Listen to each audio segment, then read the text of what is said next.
ত্বকীর হত্যাকারীরা কে কোথায় রয়েছে এবং কেন তাদেরকে এখনো গ্রেফতার করা হয়নি। আমি এই পর্যায়ে বলতে চাই, এটা অত্যন্ত পরিষ্কার, ওসমান পরিবারের কুখ্যাত সন্তান আজমিরি ওসমানের নেতৃত্বে এবং তার চাচা শামীম ওসমানের নির্দেশে কয়েকজন সন্ত্রাসী আমাদের প্রিয় সন্তান তানভীর মোহাম্মদ ত্বকীকে অপহরণ করে একটি বাড়িতে নির্যাতন করতে করতে এক সময় যখন তার মৃত্যু হয় তখন তার লাশ নিয়ে নদীতে ফেলে দেয়। এ কথা আমরা গত প্রায় 12 বছর ধরে বলে আসছি। ওর হত্যাকাণ্ডের 12 বছর পূর্ণ হতে চলল। আমরা প্রতি মাসের 8 তারিখে ত্বকী হত্যার বিচার চেয়ে কোন মাসে কি ঘটনা ঘটছে, কি অবস্থা, সেই অবস্থাকে আমরা জনসাধারণের মাধ্যমে সাংবাদিকদের মধ্য দিয়ে সারা দেশের মানুষকে জানিয়ে এসেছি।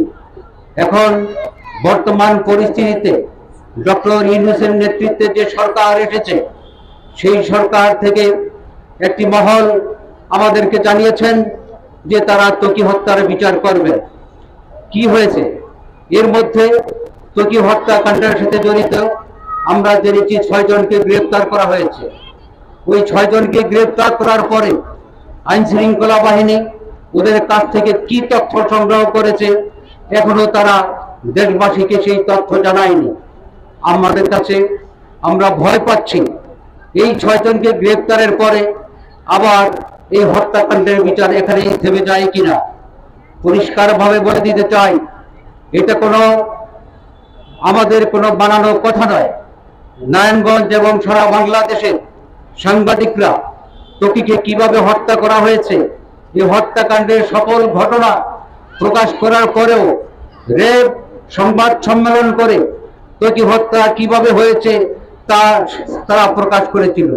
কিন্তু তারপরেও আমরা লক্ষ্য করছি যে ত্বকী হত্যার বিচারের কাজ এখনো বিলম্বিত করা হচ্ছে।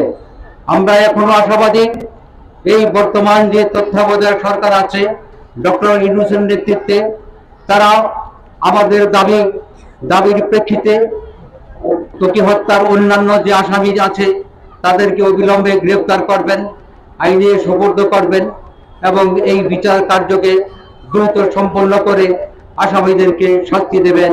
আমরা সেই প্রত্যাশা করছি। আর আমাদের দিক থেকে বলতে চাই, এই হত্যাকাণ্ডের বিচার না হওয়া পর্যন্ত আমরা আমাদের দাবি জানিয়ে যাব।